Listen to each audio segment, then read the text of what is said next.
नमस्कार, आप देख रहे हैं सी भारत न्यूज 24 और मैं हूं आपके साथ मानवी ठाकुर। आज की कुछ खास खबरें।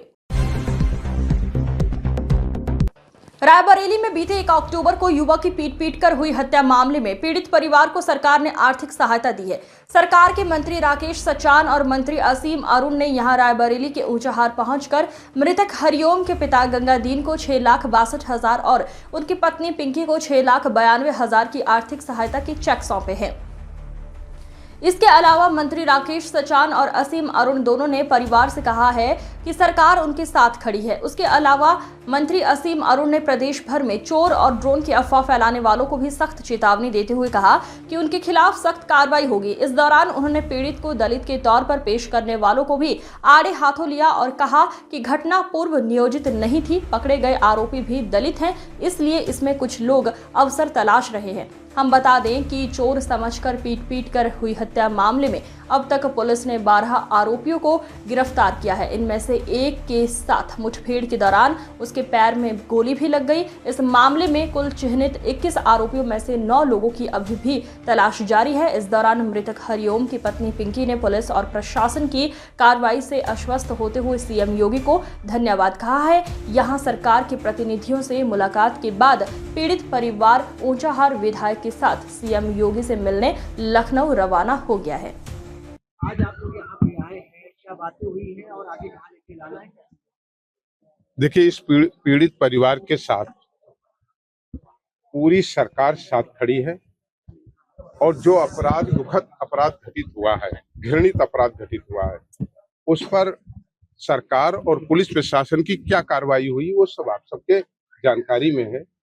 इसमें 12 से ज्यादा लोग अभी तक गिरफ्तार किए गए। एक व्यक्ति ने जो पुलिस के साथ मुठभेड़ किया, पुलिस के ऊपर गोली चलाई, पुलिस के बचाव में चलाई गई गोली से वो घायल भी हुआ। सरकार की तरफ से आज प्रभारी मंत्री जी और समाज कल्याण मंत्री असीम अरुण जी आज आए थे, पीड़ित परिवार से मिले हैं और वांछित जो भी सरकारी सहायता थी इस परिवार को उपलब्ध कराया है। और आज पीड़ित परिवार से माननीय मुख्यमंत्री जी भी मिलेंगे और पीड़ित परिवार उनसे मिलकर के भी उनको धन्यवाद देगा।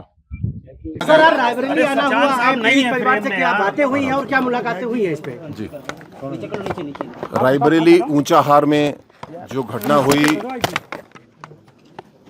रायबरेली ऊंचाहार में जो घटना हुई, एक हमारे साथी की हत्या हुई, नृशंस हत्या हुई, एक गिरोह द्वारा पीट के मारा गया। इस बात को आदरणीय योगी जी ने बहुत गंभीरता से लिया। हमारे जिले के प्रभारी मंत्री आदरणीय राकेश सचान जी भाई साहब मुझको और सभी लोग को निर्देशित किया कि हम परिवार के साथ जाकर के बातचीत करें। जो घटना हुई है वो गंभीर है और उसी गंभीरता के साथ उसको लिया गया है। 21 व्यक्ति इसमें चिन्हित किए गए अभी तक, उनमें से 12 की गिरफ्तारी हो चुकी है। एक ने गिरफ्तारी के दौरान पुलिस के ऊपर गोली चलाई तो उसको प्रत्युत्तर में पुलिस ने भी गोली चलाई है। जो शेष अपराधी हैं उनको भी गिरफ्तार किया जाएगा। परिवार के साथ पूरी सरकार भारतीय जनता पार्टी आज भी खड़ी है और हमेशा खड़ी रहेगी। हम आज आर्थिक सहायता देने नहीं आए, हम न्याय देने के लिए आए हैं। लेकिन एक मुश्त धनराशि भी दी जा रही है पिंकी जी को भी और हरिओम जी के पिताजी को भी, जो फतेहपुर में निवास करते हैं। पिंकी जी के लिए प्रतिमाह 5,000 रुपये की पेंशन निर्धारित की गई है, जो महंगाई भत्ते के साथ बढ़ती रहेगी। बिटिया के लिए 2,500 रुपये प्रति माह का एक वजीफा तय किया गया है, जो भी महंगाई भत्ते के साथ बढ़ता रहेगा। लेकिन इस सबसे ज़्यादा महत्वपूर्ण बात यह है कि आज उत्तर प्रदेश की कानून व्यवस्था इतनी अच्छी हो चुकी है, लेकिन कुछ विरोधी पार्टियां एक झूठ फैलाने की कोशिश कर रही हैं। चोर आ गया, ड्रोन आ गया। पूरे उत्तर प्रदेश में हम लोग को होशियार रहना है। यहाँ ऊंचाहार में कुछ विरोधियों ने इस प्रकार की अफवाह फैलाई और उसमें और भी लोग शामिल हुए और हमारे एक साथी हरिओम जी की नृशंस हत्या कर दी गई। सर ये पूर्व कहीं भी दूसरी बात, कहीं भी कोई इस तरह कानून को हाथ में लेगा तो उसको छोड़ा नहीं जाएगा। कानून उसका हिसाब किताब लेगा, जैसा कि यहाँ किया जा रहा है। कोई भी पूरे उत्तर प्रदेश में इस तरीके से कानून को अपने हाथ में लेने की कोशिश ना करे। कहीं पे आपको चोर दिखता है, कोई संदेह होता है, ये समझें विरोधी पार्टियां अच्छी कानून व्यवस्था को बदनाम करने का एक झूठा रास्ता ढूंढ रही हैं। आप पुलिस को बताइए, 112 मिलाइए, पुलिस आपके पास 5 मिनट में पहुंचेगी और उसके ऊपर निर्णायक कार्रवाई करेगी। सर साथ साथ जो राजनीति कर रहे हैं लोग, जातिगत राजनीति कर रहे हैं, उनको भी समझना होगा कि ये एक घटना है, गंभीर घटना है। उस गंभीरता के साथ पुलिस और सरकार उसको ले रही है।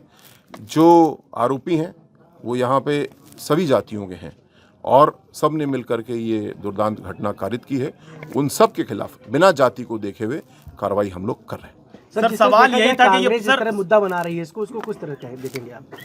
कांग्रेस या कोई भी पार्टी, इस घटना के पीछे ऐसे लोग शामिल हैं जिनको उत्तर प्रदेश की कानून व्यवस्था इतनी सुधर गई है, ये स्वीकार नहीं हो रहा। इसलिए एक अफवाहबाजी का माहौल फैला है। पूरा उत्तर प्रदेश इस बात को समझ रहा है। मैं सभी को सूचित भी करना चाहूँगा, सचेत भी करना चाहूँगा कि कोई भी इस प्रकार की अफवाहबाजी में ना आए, वरना जैसे ऊंचाहार में अपराध हुआ, गंभीर अपराध हुआ, ऐसा किसी और के द्वारा उत्तर प्रदेश में नहीं होना चाहिए। अगर होगा तो जो कठोर कार्रवाई यहाँ की गई है उससे ज़्यादा कठोर कार्रवाई पुनः की जाएगी। सर आपने जैसा अभी कहा भी ये पूर्व सुनियोजित घटना नहीं थी, जांच में सामने आया है, अचानक हुई घटना है। फिर कौन लोग हैं वो जो दलित, और पकड़े गए लोग भी दलित हैं और पता भी नहीं था कि कौन मारा जा रहा है कौन नहीं, तो कौन फैला रहा है सर? ये सब लोग जानते हैं। ये विरोधी पार्टियां गुमराह करने की कोशिश कर रही हैं उत्तर प्रदेश को। किस बात के लिए? कि कानून व्यवस्था इतनी अच्छी है, सड़कों पे सुरक्षा है, गाँव में सब सुरक्षा है, कहीं कोई चोरी नहीं हो रही है, लेकिन ड्रोन आ गया, ये एक झूठ फैलाया जा रहा है। उत्तर प्रदेश की जनता समझदार है। मैं सबसे अनुरोध करूंगा, सूचित भी करूंगा, सचेत भी करूंगा कि इस प्रकार की अफवाहबाजी में ना आए। कहीं भी कोई अफवाहबाजी हो रही है, आप स्वयं कानून को हाथ में मत लीजिए। आप 112 मिलाइए, पुलिस आपके पास 5 मिनट में पहुंचेगी। चोर है नहीं है ये पुलिस तय करेगी और उस पर न्याय करेगी। मंत्री जी, गाजीपुर में छात्रवृत्ति घोटाला हुआ है, वो अभी इसको इनकी क्या हुआ था, क्या घटना हुई, आज कौन कौन लोग आए, कितना संतुष्ट है इस घटना से? सर मैं बहुत संतुष्ट हूँ, मुझे पूरी मदद मिल रही है साहब, मैं बहुत संतुष्ट हूँ। अब इसके लिए मेरे कप्तान साहब, मेरे गांव के, मेरे यहाँ के विधायक साहब, मैं इनसे बहुत संतुष्ट हूँ साहब। अब मेरे साथ सारे लोग, हाँ साहब, सबसे मैं खुश हूँ। मेरे साथ साहब। और कुछ कहना चाहेंगे आप? नहीं साहब, कुछ नहीं कहना चाह रही, मुझे सारी मदद मिल रही है साहब। मेरे कप्तान साहब, कार्रवाई की है, आप उससे संतुष्ट हूँ साहब, बहुत संतुष्ट हूँ। और उनको भी अभी जो लोग अभी छूटे हैं वो भी पकड़ जाएंगे। मेरे कप्तान, डीएम, एसडीएम सब लोग आए हैं साहब। मैं कुछ नहीं चाहते, मुझे सारी मदद मिल रही है साहब। पिंकी, योगी जी मुख्यमंत्री जी से कुछ कहना चाहेंगे आप? मुख्यमंत्री जी से कुछ कहेंगे? बस मुझे न्याय मिलना चाहिए साहब, न्याय मुझे मिल रहा है और भी न्याय चाहिए मुझे, कुछ नहीं और कहना क्या न्याय चाहिए आपको? जो लोग अभी छूटे हैं साहब, मेरे कप्तान साहब लगे हुए हैं, रात दिन एक किए हुए हैं मेरे लिए साहब। मैं बहुत संतुष्ट हूँ इसके लिए। ठीक, थैंक यू। सर आज रायबरेली आए हैं आप, प्रभारी मंत्री भी यहाँ के हैं, किस तरह से पीड़ित परिवार से मिले और पीड़ित परिवार ने क्या कहा और किस तरह से उनकी मदद की जा रही है? देखिए, अभी हमारे साथी मंत्री ने सारी बात बताई है। इस घटना को बड़ी गंभीरता से सरकार ने लिया है। चूँकि घटना गंभीर है और हम 3 तारीख को भी रायबरेली आए थे, तब भी हमारी अधिकारियों से चर्चा हुई थी।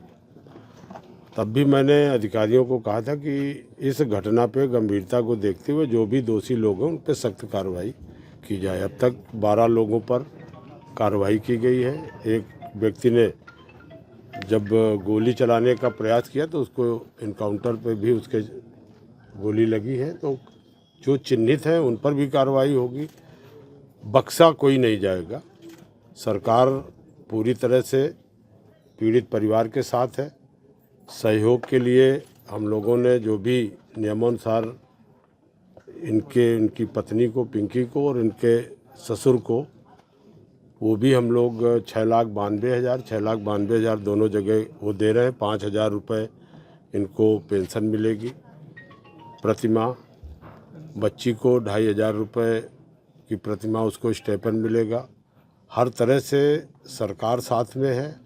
योगी जी ने बड़ी गंभीरता से इस तरह की घटना लिया। जैसा अभी मंत्री जी ने कहा कि पूरे प्रदेश में कुछ असामाजिक तत्व हैं, विरोधी तत्व हैं जो गलत सलत सूचनाएं, अफवाह देते हैं, और उसी के क्रम में ये घटना घटित हुई, जिससे पूरी सरकार दुखी है, हम सब लोग दुखी हैं। और उसी के चलते आज हम लोग परिजनों से मिल करके उनकी बात भी सुनी और जो भी उनकी और समस्या है, हर समय सरकार उनके साथ खड़ी रहेगी। सर आमतौर से सर जब ऐसी घटनाएं होती हैं तो पत्नी पक्ष या पिता पक्ष जो है नाराज रहते हैं। आपने दोनों को बराबर दिया है, तो दोनों पक्ष संतुष्ट हैं, लड़के के घर वाले भी और ये भी? देखिए, सरकार ने इस घटना को गंभीरता से लिया है और जो पीड़ित पक्ष है, जो मृतक पक्ष है, उसमें पत्नी है या उनके पिता हैं, दोनों के साथ सरकार है और पूरी तरह से आज नहीं, हर समय सरकार साथ खड़ी रहेगी। इनकी बच्ची के साथ, इनकी पत्नी के साथ, इनके पिता के साथ पूरी तरह से सरकार की संवेदना है। खबरों का सिलसिला लगातार जारी है। आप बने रहिए सी भारत न्यूज़ 24 के साथ।